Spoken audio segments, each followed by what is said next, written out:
Good afternoon, I'm Brian Mastre. We are live from 30th and Martin in North Omaha. It's a little north of Miller Park. I'll step out of the way to give you some of what we've been able to figure out. An officer has been shot according to witnesses here, and then according to radio reports, CP resuscitation process was underway on this officer. So we're about a block west. You can see we've taped off the park. We were about much closer, but you have I count at least 20 to 25 police officers. You've got fire department, battalion chiefs up there, a lot of detectives that have arrived on the scene in the last 15 minutes.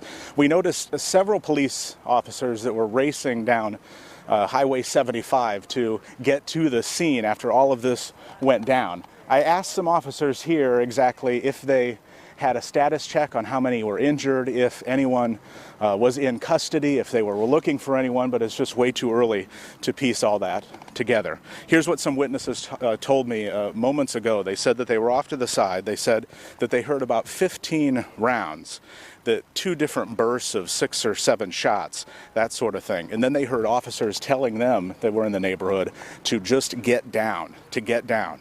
As one woman told me when they said that they saw the paramedics performing resuscitation efforts, that it looked like police shoes.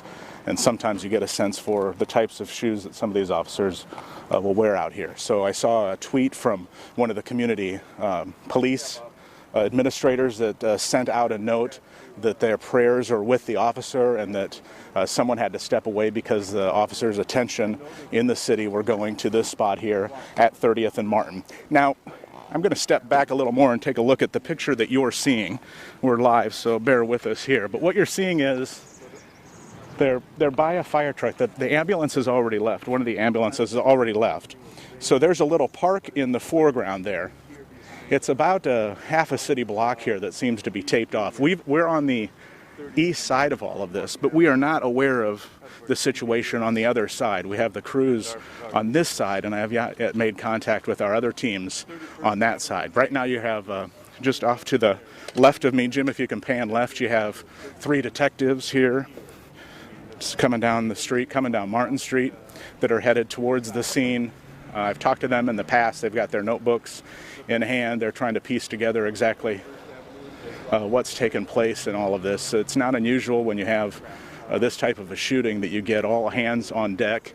Everyone's simply trying to make sure that, well, first their thoughts are with the officer that was shot, and then their other thoughts are with, did we get the people who were involved in this shooting, and then sort of backtrack. Are there some other people that were out here? Do we need to make contact with a bigger scope of things? We don't know what preceded this. You can't tell if investigators are focusing on a particular car. Was this shooting related to a stop? Was it related to something happening in the neighborhood? Could it be somebody that investigators had been watching for some time? Could it be something more benign? It is not yet clear. We were told by investigators that to stay over on this side so that we were able to this is where the public information officers were going to be coming to us to tell us exactly what they're able to say ahead of time. But whenever you have a fluid scene like this, it just takes a lot of time to develop.